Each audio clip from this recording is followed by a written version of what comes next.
Vas-y. Hein? Attends, Paul. Là, dans ce hangar, désossé, repose la dernière botteleuse de la société Claas, qui fit prendre son essor à l'entreprise et lui apporta le succès à travers le monde entier. Paul et Bernard, deux modélistes, commencent à répertorier et à coter l'ensemble des pièces.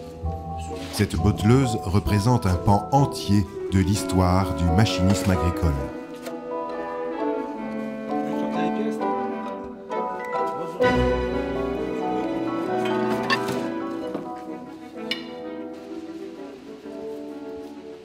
Les relations entre Claas et Doucet-Matelin sont en effet des relations un peu particulières puisque notre grand-père a vendu en 1924 la première machine Claas en France. Depuis de nombreuses années, M. Claas a l'occasion de venir à Neuville-de-Poitou pour nos événements particuliers. Et il s'avère que nous avons chez nous une botteleuse Claas de 1924 qui n'existe pas dans le musée Claas d'Ardevincal. Monsieur Claas nous a demandé donc, de nombreuses fois de lui confier cette machine pour l'exposer dans le musée. Nous avons eu l'idée de confier à deux modélistes de talent la réalisation d'un modèle réduit. Au début du XXe siècle, les Anglais furent les premiers à commercialiser une lieuse de paille, suivi par Franz Claas Senior en Allemagne, à Clarholz en Westphalie. La lieuse de paille Claas est le premier jalon sur le chemin de la réussite de l'entreprise. L'arrivée de la lieuse révolutionna les travaux des moissons. Elle divisait la paille en portions et la liait pour former de petites bottes. Cependant, au départ, tous les modèles vendus étaient loin d'être parfaits. Toutes les pièces ont été répertoriées, mesurées pour reconstituer à l'échelle 1/6 cette fabuleuse machine. C'est le début d'un incroyable travail, faire revivre cette machine. Bernard et Paul, habitants du Poitou, vont travailler pendant 3 ans à cette réalisation. Alors la réaction des deux modélistes que j'avais sélectionnés a été de me dire que c'était un travail de très longue haleine, extrêmement difficile et qu'ils espéraient pouvoir réussir, mais que c'était un travail énorme.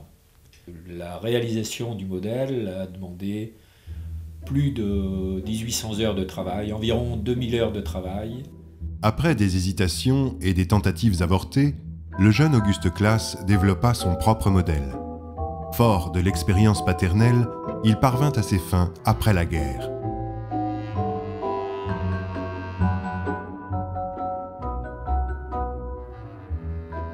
Tout le génie d'Auguste Claas est là.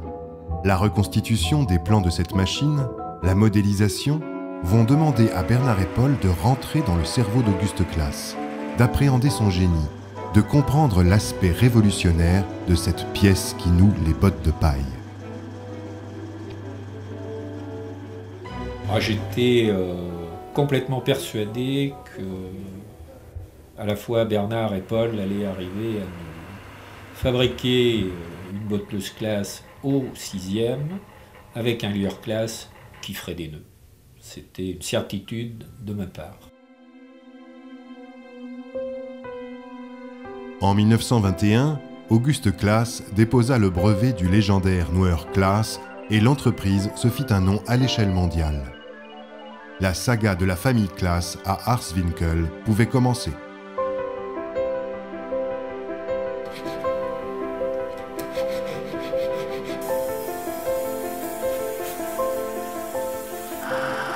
C'est un projet qu'on a tenu complètement secret, qui était un petit peu dévoilé, mais quelques mois avant de lui remettre ce présent. De cette époque, il ne reste qu'une seule machine dans le sud-ouest de la France, à Neuville-de-Poitou. Elle appartient à l'entreprise Doucet-Matelin, qui vend le matériel agricole de la société Claas depuis les années 20. Et c'est pourquoi l'entreprise ne souhaitait pas se débarrasser de cette machine légendaire. Donc, ce qui aurait été bien, c'était de trouver un cadeau original pour Monsieur Claas. Les collaborateurs de Monsieur Claas avaient suggéré ou même nous avaient demandé si cette machine ne pourrait pas rejoindre directement le musée d'Arsewinkel.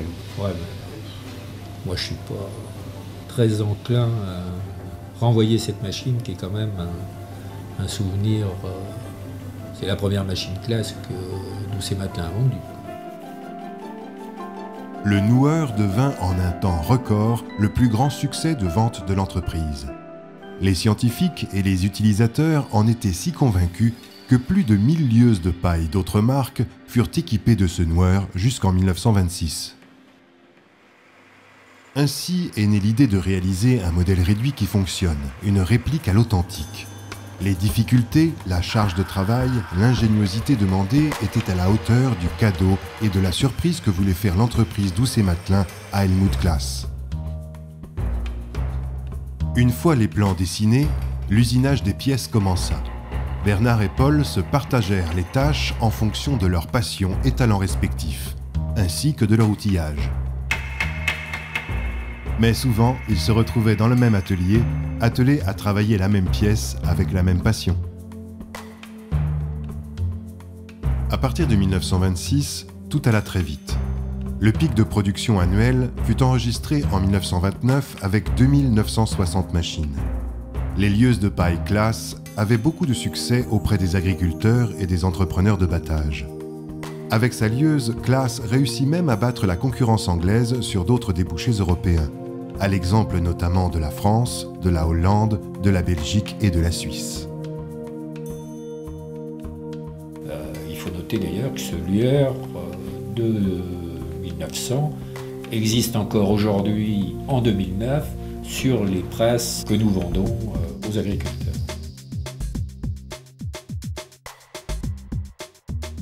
On peut peut-être parler également du moteur à explosion. C'est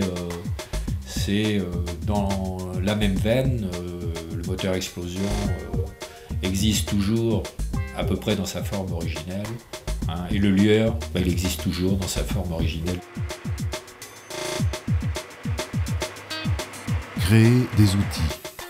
Mettre en œuvre des techniques aussi différentes que le laser, la forge et la mécanique de précision, mais aussi la menuiserie, la peinture.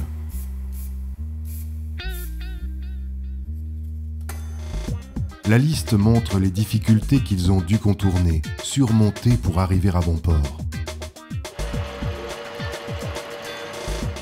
Et miracle, les gestes des modélistes sont les mêmes que ceux des ouvriers de l'usine d'Arsewinkel 50 ans auparavant.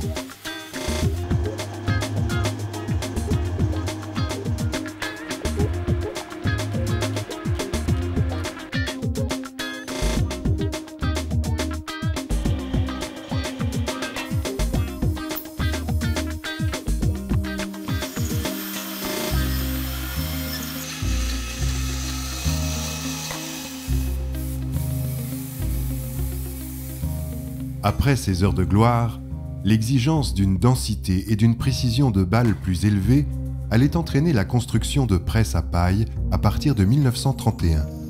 Ils remplacèrent progressivement la vieille lieuse de paille.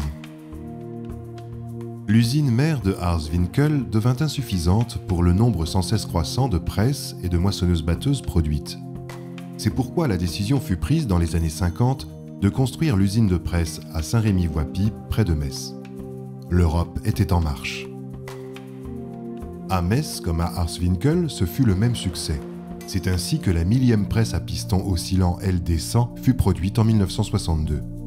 Devenue société anonyme, elle s'appelle désormais Usine Claas France SA, UCF.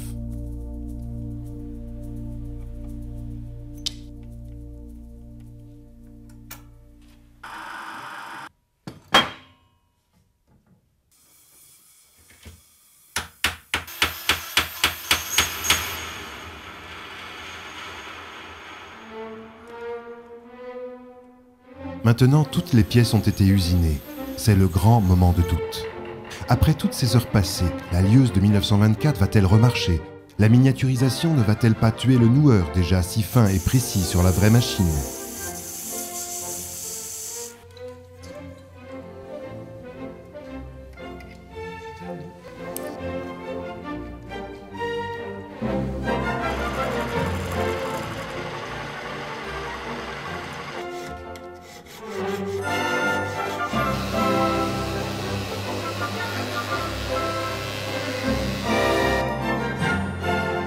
Le temps du montage est arrivé. Des essais. Il faut que cela marche. Pas toutes ces heures perdues, cela n'est pas possible.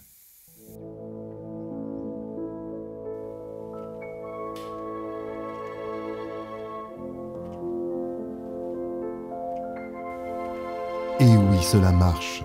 Le miracle se reproduit. Un nœud si petit, à cette échelle, vient de sortir de cette machine.